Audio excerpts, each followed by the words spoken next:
On a very sharp right, I think when I put the gas, the rear oversteer too much, and then I hit a little wall which is there, and I think I've broken the rear wheel. Citroën honours were now in Bulgalski's hands. His teeth gritted, he fought to catch Panizzi. But in his haste, he was too ragged, clipping the wall on one corner. The impact had damaged the steering. Half a minute the Frenchman lost, dropping him to fourth before the car finally ground to a halt.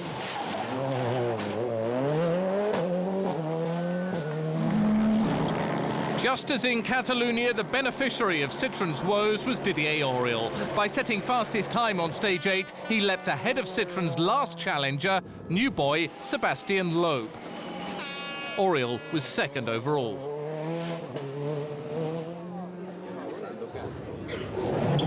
Gronholm's Peugeot was far from perfect. It had taken a big hit on stage 7B.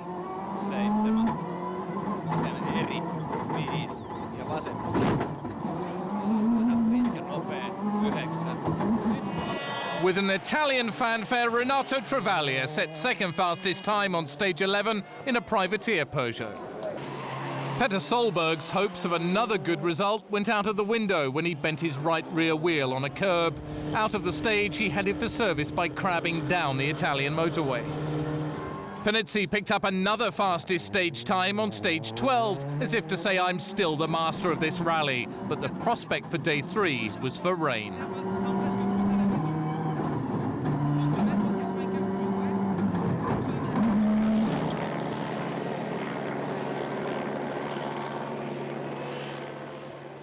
Seconds is good, of course, but for the moment the meteo changing, and it's difficult to choose the tire because it's raining, but not a lot, and not on all the road. Storm clouds gathering over San Remo. Panizzi's half-minute lead looked big enough, but he was not about to back off. Behind him, Loeb had already shown himself to be a star in the making.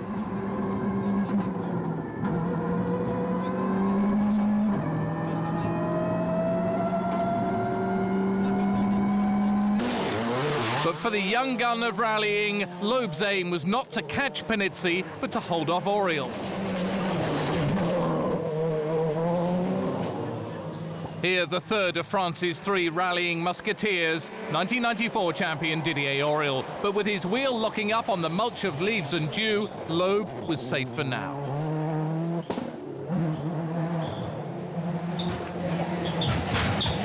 Marcus Gronholm had his fingers crossed that the French infighting would result in a few retirements. But in the end, it was his arms that he had crossed. Oikein helppo suppuun. Saattaa vasen pitkä rouhe, kirraa vähän. Gronholm calls out as his power steering fails. Carlos Sainz opted for hard tyres and they worked well on the dry tarmac. He was hopeful of being the only title challenger to score points here. With the rain closing in, the teams relied more than ever on their weather crews out in the field. Only now will we find out who was best prepared for the patchy rain.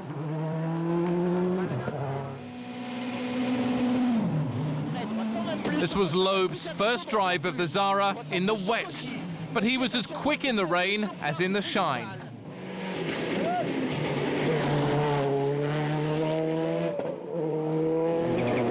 Carlos Sainz won stage 14, the first for Ford and only the second for Pirelli in Italy. It meant he moved to fourth. Just 2 more stages and Mackinnon would be out of his misery. His new car was having major teething trouble. But he didn't have to wait that long. The Finn banged a wheel, damaging it enough that his rally was over there and then. The rain on the road made the driving treacherous. In top gear, Marco Martin aquaplaned into a wall. Amazingly, he and Michael Park escaped unhurt. The rain kept falling for the start of stage 16, and on the form of stage 15, that meant Panizzi was right to be worried about Loeb. But Panizzi was wider-eyed than ever, the pace notes of his brother Hervé faster than ever. Right to the last corner, he was at full chat. And for the second year in a row, Panizzi had won in San Remo.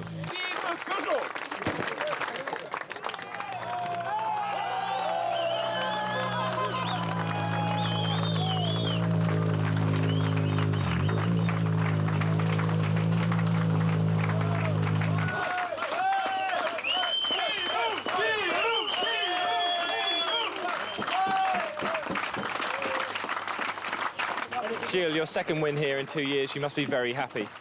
Yes, very happy. This victory, it was very difficult, which all the drivers, Citroën and the last driver, the young driver, maybe the faster driver. Loeb proved he's a champion of the future.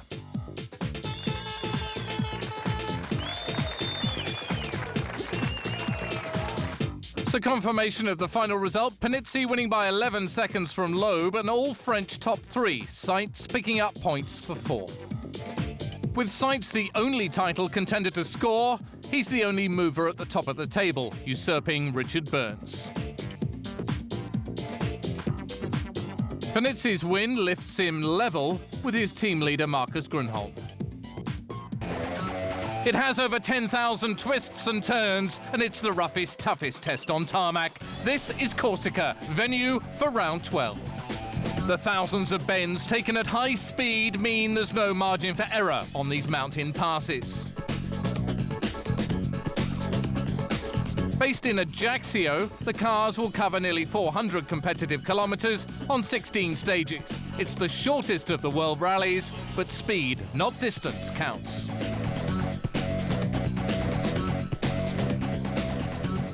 As championship leader, Colin McRae was first up to the launch pad. But just minutes into the rally, he slid wide, buckling a rear wheel. Then on stage 2, he punctured a tyre, leaving it in shreds. Tommy Mäkinen lost a second a kilometre on the opening stage. And it was double whammy for Ford on stage 2, where Sainz ran into a rock. The rock damaged the engine. End of rally. Picking up where he left off, leading in San Remo, Gilles Panizzi immediately took the lead in Corsica. But as in San Remo, Puras was also on the pace.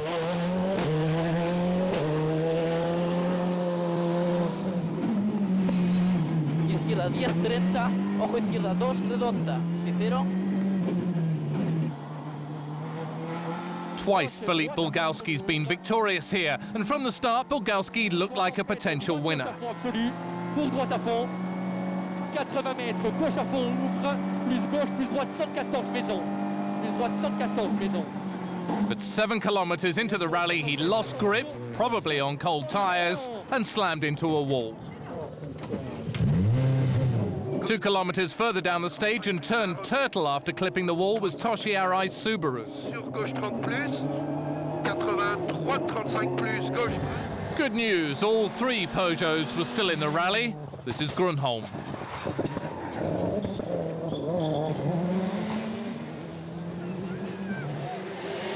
And this, the 1994 champion Didier Auriol, whose place at Peugeot was now looking rocky.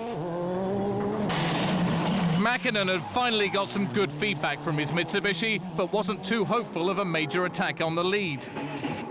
But 18 kilometres into this stage, all that became academic. Mäkinen clipped the wall on the right, slammed into the cliff on the left and flipped upside down. With smoke pouring from the wreckage, fans rushed to help Risto Mäkinen, who was still trapped. But the stage was still live. In a matter of minutes, Richard Burns appeared, and the rescuers slowed him down. Back at service, the concern was immense as news filtered through. But before long, the rally rescue helicopter had dropped a paramedic to attend to Mäkinen and to Mäkinen. With the stage stopped and a Land Rover tied to the car, Risto was winched clear for the short trip to Ajaccio Hospital. Mäkinen will miss the rest of the year. Both of us, we hurt our back, lower backs, both of us, and of course Risto's back was a little bit more painful, and we decided to take him straight to the hospital to make sure that everything is all right.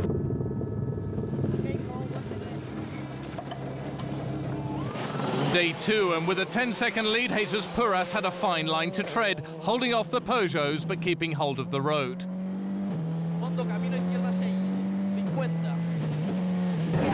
But Peugeot had told Panizzi not to bother to push, as part-timers Citroën wouldn't score manufacturers' points. Didier Auriol was now level pegging with Panizzi overall.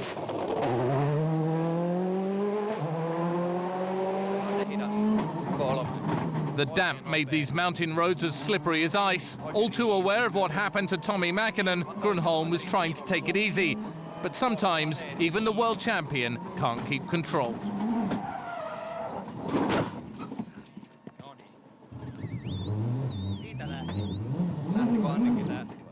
From the air, Gronholm makes it clear how this one got away from him.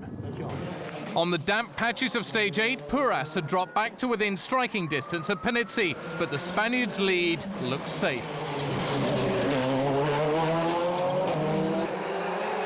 François Delacour had a problem with the mousse in his tyres, making the car shake violently. But Mr. Tenacity still broke through the pain barrier to 4th overall, ahead of Solberg. Less than a day after Tommi Mäkinen's massive crash, French privateer Fabrice Morel flipped his Peugeot off stage 9 with frightening speed.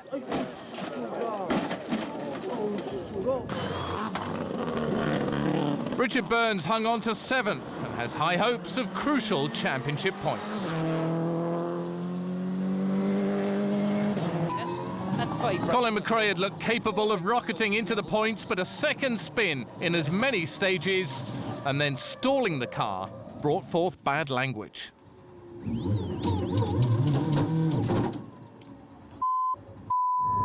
McRae was soon out of the rally. I think I have to be very concentrated tomorrow. I have to do my job, brake, accelerate in its place and change where it should be.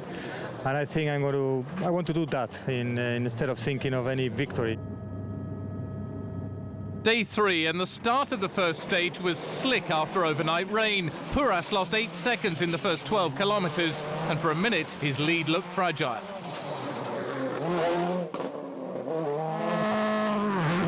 Panizzi was praying for rain. In the wet on day 2, he'd gone better than Puras. But Panizzi also had brake problems and had to tiptoe down the mountain.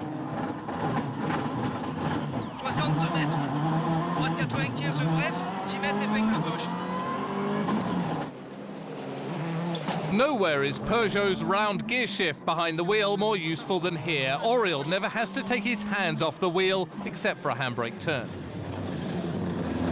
Solberg had opted for soft tyres and was now 4th overall. Dry, 180, short 6 right, 80, short 4 right, 30, turn ahead. But Marco Martin lost time because he pushed too hard and wore out his tyres. By mid-morning, Burns inherited Delacour's 6th place. The rain helped the Englishman feel more at home. 50, fast right plus 40, easy left, braking 30, K right hook, tightens maybe line, 50. At the start of stage 15, wet patches made the surface slippery, and that made Puras, the leader, ease off. Panizzi was like a dog tugging at a lead. He was eager to get at Puras, but only an act of God or major mistake would alter the balance now. So often he's been the leader of a rally and so often he's lost it. But at the stage finish, no wonder nerves sounded in Marty and Puras' voices. Puras had finally done it. Many years, fighting for this, and I got it now. So I want to say thank you to all the people that helped me. And of course I have to share this victory with a lot of people.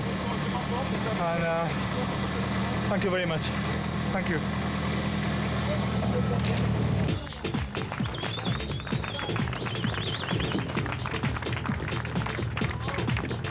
So Puras' winning margin, 17.5 seconds from Panizzi. Burns took 4th. And that result means that Richard Burns is up to third in the Drivers' Championship. The penultimate challenge of 2001 is Rally Australia. Australia's gravel roads are incredibly narrow. The trees are very close to the road and the surface is covered with tiny ball-bearing-like gravel, making it very slippery and very treacherous. The rally is based in Perth, and like most gravel rallies, no one wants to be among the first cars on the road. This year, the drivers chose where they run. Championship leaders getting first pick. Rally Australia is as much about show as go, and every year it includes 3 visits, including the opening stage to the Langley Park Super Special. Marcus Gronholm won here last year, and after stage 5 he was leading. But Seitz knew he must charge like a bull to win here if his title chances were to continue to the season finale in Britain.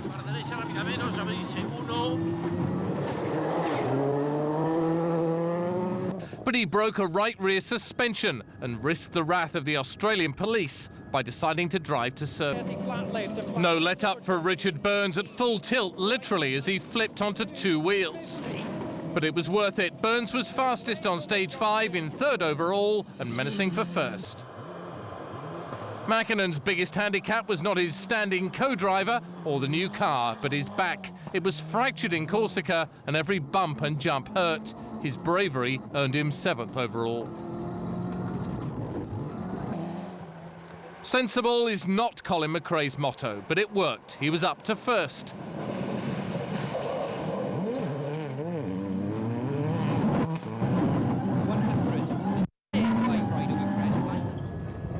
For the 2nd stage in a row, at the end of the day, Didier Auriol was fastest. Another 2 top 3 finishes lifted the Frenchman onto the podium by the end of the day. Marcus Gronholm was back on top overall after briefly losing it and hung on to the lead until the rally returned to Perth.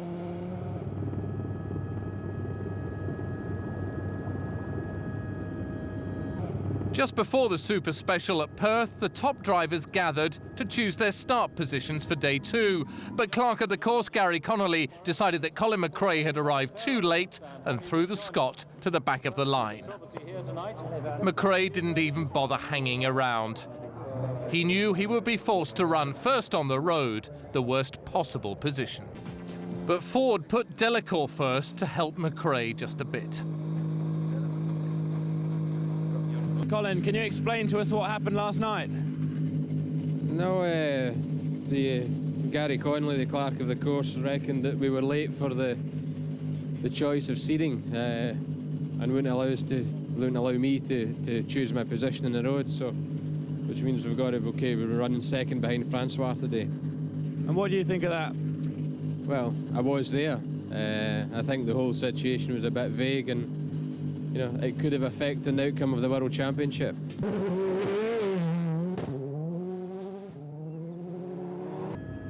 Gravel or no gravel, McRae had to try and make up for his atrocious start position. Trouble is, he tried a bit too hard and almost slid off. Delacour's job was one of a martyr.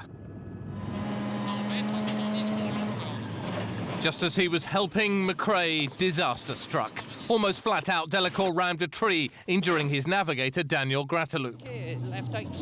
Colin McRae was next on the scene.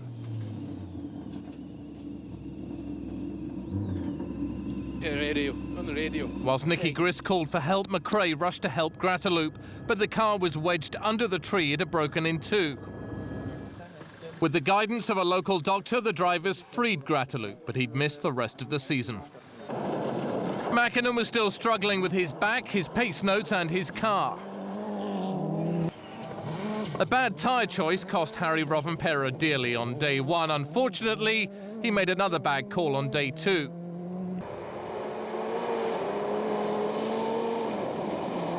For now, McRae was holding on to 5th. Nothing Didier Auriol could do got him any closer to Richard Burns in 2nd place. Burns is the man replacing Auriol at Peugeot. Burns' dreams of the lead were hampered by a gearbox glitch on stage 15. On stage 16, Gronholm took his 5th stage out of 5 and set a new stage record. The magic was back for the Flying Finn.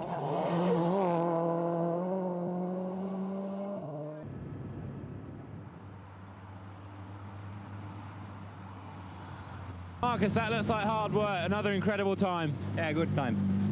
Okay, even if I was a little bit bump sometimes, but then some places very fast also. You must feel you can win this rally now. I feel so, yes. Day 3, the showdown at Corsica, the venue for all 4 of the final stages. Sainz survived his suspension trouble on day 1 to take 8th at the end.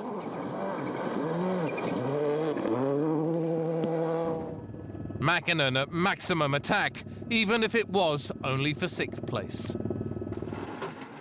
McRae set fastest stage time after fastest stage time, but 5th was the best he could hope for after a disastrous rally. But right to the end, McRae was the showman.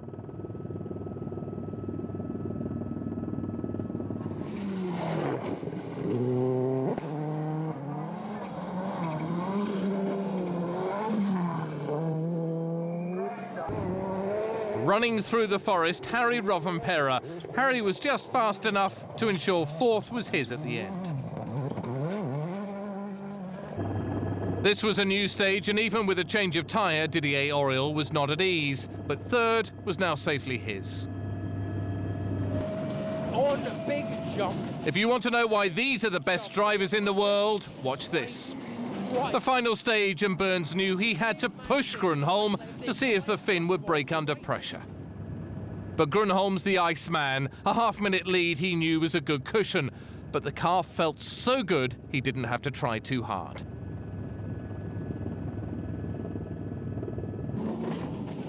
At the end, Burns backed off, deciding that 6 points were better than none. Rocks.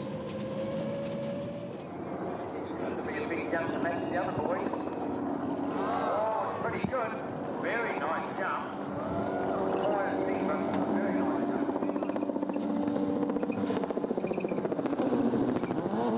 Into the final stage, Marcus Gronholm, just 5 kilometres from showing Burns that #1 status will have to be earned when they're teammates at Peugeot next year. But for the 2nd year in a row, Marcus Gronholm won Rally Australia. You drove absolutely amazingly, almost perfect rally driving. Yeah, today it was not so good, but yesterday it was one of my best days maybe in my rally career. Do you feel you've sent Richard Burns a message for next year? I don't know if I can say that, but of course it will be quite strong fight, I think, inside the team next year. So the final scores, Gronholm notching up his 2nd win of the year by 40 seconds from Burns, and crucial points for McRae and Mäkinen. The Drivers' Championship is as tight as it could be, 3 points separating the top 3, and Sainz still close enough for a surprise. Peugeot's dominance lifts them 4 points clear of Ford. So after 11 months, the 2001 World Rally Championship reached its climax. Wales was the venue for the season grand finale, the Rally of Great Britain. For the 2nd year in a row, the rally was based in the Welsh capital, Cardiff. 2 super special stages run in the city centre, but for the main action, the venue was the pine forests inland from Swansea. 4 drivers came to Wales with a chance at the title, rank outsider, double world champion Carlos Sainz. A win in New Zealand reignited Burns' hopes and rocketed him into 3rd place. 4 of the last 5 championships have been won by Finland, but leading the World Rally Championship is Colin McRae. He's favourite to take his first title since '95. Who do you feel is going to win the championship? I think it's very open. All 3 drivers. It's a good chance. Obviously, Colin and Richard and Colin has good, probably better chances than Tommy, but you cannot dismiss, you cannot forget about Tommy. I think the best man will win, and so it's clear. I'm desperate to win the championship. Whoever's behind me is behind me. If you don't win it, who do you want to win it? I want me to win it, full stop. 4 days, Mäkinen and Mitsubishi have been in Wales testing the new car, especially its suspension and its engine. But we'll never know whether Tommi Mäkinen could have won the rally and the title. Halfway through the second stage, he hit a hole in the road, ripping apart the suspension.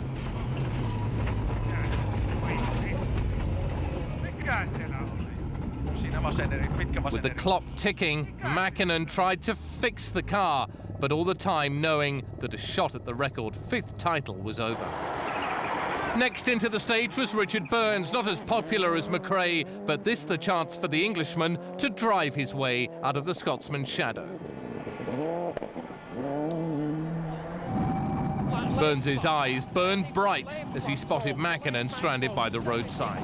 Crest 40, left at max 50, slight left. This rallying seems to be sometimes a bit hard. But on the first full-length stage of the rally, Sainz's dreams all but evaporated. The sharp gravel punctured a front tyre, and when the run-flat mousse failed to inflate, the Spaniard had to run on the rim. It dropped him to 14th place.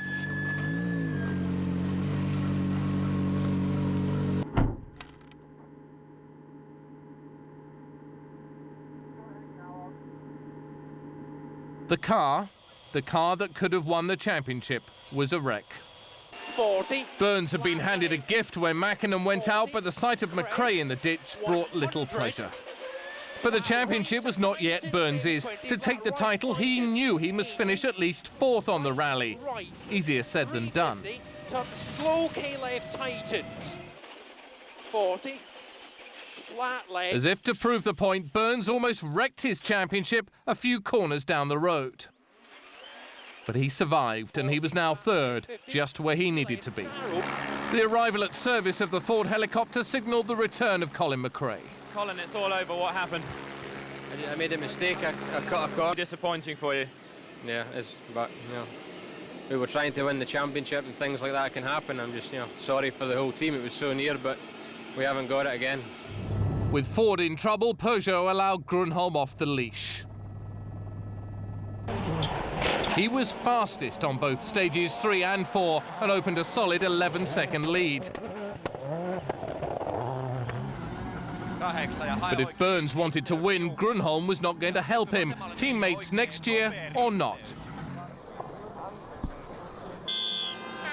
But if the fans expected drama from Burns, they were to be disappointed. There'd been enough drama for day 1. He stayed safely in 2nd.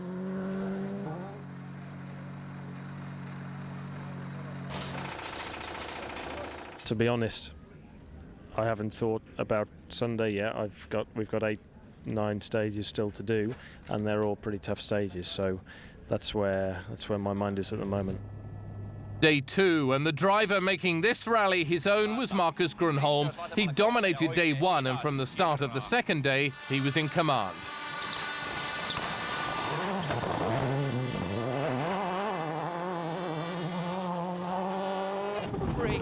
Any other rally and Burns would have been hounding Gronholm for first place, but with a championship at risk, he eased off, but only a bit.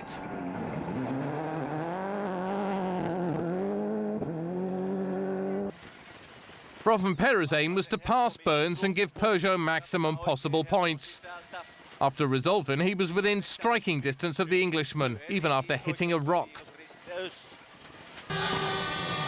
Out of sight, Didier Auriol had gone off, losing over a minute and meaning Carlos Sainz was now hot on his tail.